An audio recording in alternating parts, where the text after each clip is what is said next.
Right. Thanks, Ben. Let's begin by having a look at your phonemic transcription here. Is there any interesting features of connected speech that you identified there? Yeah, I mean, if the where did I, that really runs together. Where did I? So I think that's something which it'd be good to point out. Yeah. Any other things where the word boundaries are being blurred?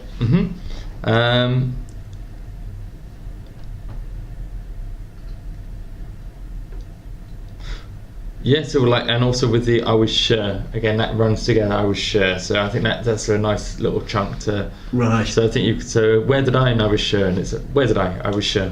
Okay. Yeah. Okay. Then. Right. Okay. Well, let's talk about phonology in more generalised terms. Then let's begin by talking about the phonemic chart. Are you finding that since doing the course, since completing the online part of the course, that you're doing you're making greater use of the chart, and if so, in what ways? I mean, I knew a bit about the chart when I did my cert, so I think this course has really helped me focus on how it can be used more practically, I think. And we have a chart in every classroom, so I'm able to point to the symbols, this is this and this is that, when necessary, yeah. Oh, I see. Okay, now, a big part of the work of people like Adrian Underhill is talking about expressing the physicality of the chart. So I was wondering how you help students by using your body or whatever to help support learning. I think I obviously show with my own mouth and show with my lips, in terms of look at my lips, are my lips flat or are they rounded perhaps? So certainly some of that. I think sometimes you might want to look at where the tongue is maybe in the mouth, and say there's the tongue at the front, was it at the back maybe?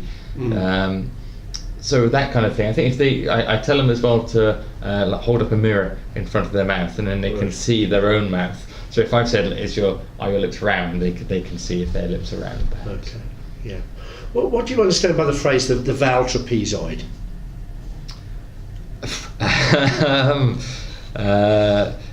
Is that like the vowel chart?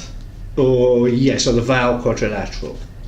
Yeah, are they the same? The trapezoid and is that the one which has the like E and A at one side and U and U at it's the like other? the almost like the picture of the mouth showing where the vowels are being. That's it. Yeah, gone. That one.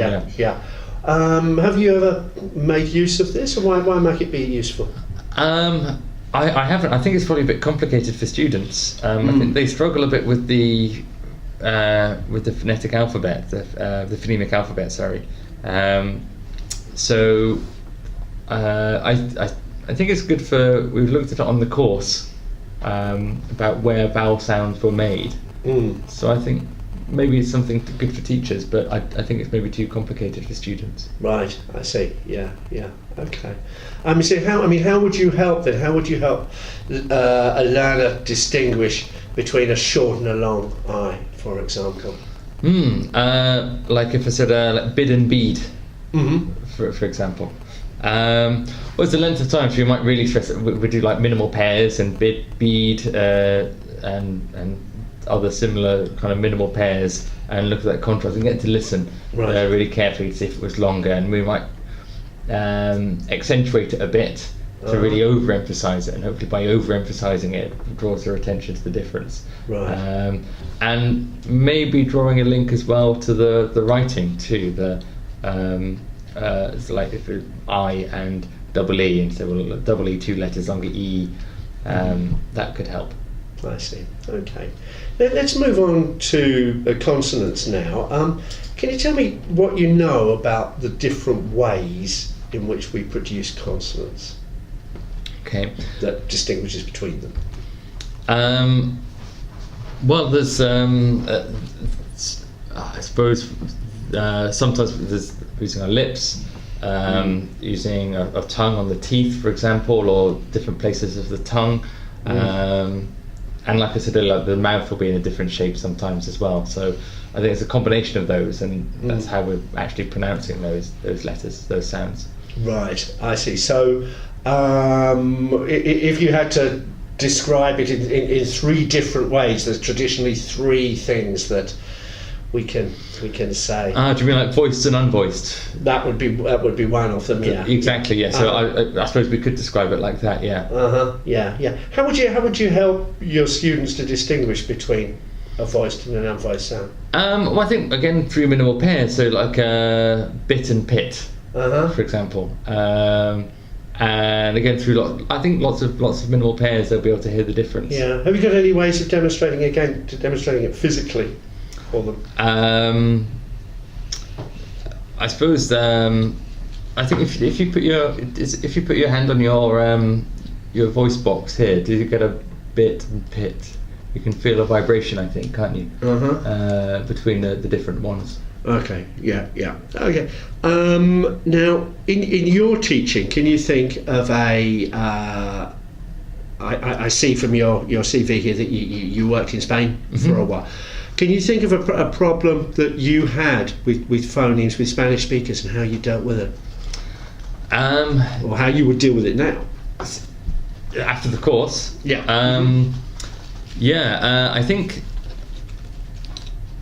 there's lots of differences. I mean, specifically vowel phonemes, or? No, I'm thinking of a consonant. A consonant. You could define the consonant. And supporting a Spanish student with a consonant problem. Yeah.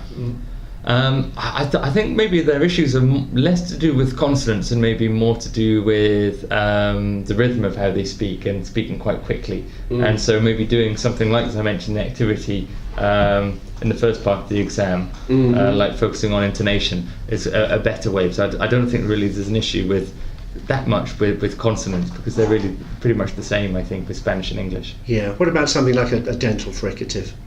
As in if they can't do it, or if they can do it, do you mean? Or if they're mispronouncing it? I think in minimal pairs, just practice and looking at where that would be in some words, and just trying that to practice that. And I'd model, so I'd model and drill it, and they could do it. And again, if they had something like a mirror, or they could then see how they were doing it and compare it to how I was doing it. I see. Okay. Right, well, thanks. Well, let's move on to some areas of suprasegmental phonology. What's the difference between elision and assimilation? Well, they're parts of connected speech. And it's about how the sounds work together. So I think it's just how the sounds work differently when they work together. So how the sounds change. Okay. So can you tell me a bit more about when you say how they change? Can you give me an example of what? If it's like a vodka and tonic, for example. So in that case, there you've got a vodka and tonic, but we don't say vodka and tonic. We say vodka and tonic. So what's happening there? That's how the sounds are changing. So that'd be an example, as you say. So what's happening at the juncture between the vodka and the and? We're getting an extra sound in there, so the sound changed from no sound to there being a sound in there. Yeah. What do you know what we'd call that? It'd be a rough. So there's a rough for the vodka rough. Right. When we're talking about things like assimilation and elision, do you think we should flag them up and analyse them with our students, or? Yeah, I mean, I think so. This just happens anyway. It's like a time and a place, I think. If the student is having trouble with them, then yeah, definitely flag them up. It's part of language. We should certainly focus on it. Yeah. Yeah. Okay. And at what level do you think we should start doing that? I mean, you wouldn't perhaps want to get involved at elementary level. Intermediate maybe. That was because they've probably got some good basics then. So around intermediates. What's that? Around C1. Right. Yeah. Okay. Yeah. Okay. Now let's move on and talk a little bit about sort of intonation. Now, Now, most textbooks really are quite light on intonation. And Yeah. there's almost an idea that perhaps teachers don't like going there. Why do you think this is the case? Yeah, well, I talked about a bit about that earlier. I think because it's students find it really difficult, and I think teachers there's not really not too much consensus about how we can actually do it. And I remember when I was just after I did my cert course, I was always teaching. The like open questions went down and closed questions went up for intonation. But I remember my tutor at the time saying that wasn't always the case, but I disagreed with them. I thought, no, we always do it like this. Right. But then later on I kind of realised, well, actually no, we don't. So it was kind of a learning curve for me. I see. Yeah. Okay. Now let's talk about intonation in slightly more broader terms. How do you feel that the work on phonology over the course has influenced how you deal with listening activities? Yeah, I mean, I think if there's a word that students don't understand, then now I feel more confident in writing the phonemic words on the board for them. So that way they're able to, if they get the sound wrong and they don't know what the word is, then I can put it up there and the phonetics are there, so it's okay. I mean, what are the kind of problems that your learners have with listening to natural English speech in phonological terms? It's really fast, I think. So the first thing is they always say it's really, really fast. And that way looking at a transcript is quite good to help them. And I think that's something I've really taken from the course, the importance of using transcripts as well, looking at those words in a bit more detail. Right, I see. Okay, and I mean now there's a plethora of materials out there now using speakers with different accents, different varieties of English. How do you work on this with your students? How do you bring this in, considering the amount of stuff that there is out? And I think if it's a multilingual group anyway, then they're going to have a lot of exposure to each other, and so that they're going to raise a lot of awareness that way. And in exams as well, a lot of the exam recordings have like people from Australia or people from Canada or something like that, or the Outer Hebrides. Yeah. Do you ever do any work where you contrast perhaps differences in vowel sounds? I don't. I tend to just use the standard phonetics for that. But you certainly could. There's no reason I think why you couldn't. Okay. Right. And last question: since being on the course, what do you feel you're doing differently in terms of teaching phonology? How has it helped bring you on? Are there any authors or sources that have been influential? Yeah, definitely. I use a lot more of it, that's for sure. As I say, I point out the words, the symbols on the chart. I write some stuff on the board, the phonetics on the board, so that they've got that there. It's in a dictionary, so the students can refer to it there. For sites, so much on the internet. There's loads of different places you can go, like the British Council, there's loads of good stuff, and you can download that, and that's pretty good. They've got sounds and like recordings you can listen to. Right, I see. So that's really, really useful. Students really enjoy that. Yeah, okay. Right. Okay, Ben, thank you very much then. Okay, thank you very much. Pleasure to meet you. Thank you. Bye-bye. Okay, bye-bye.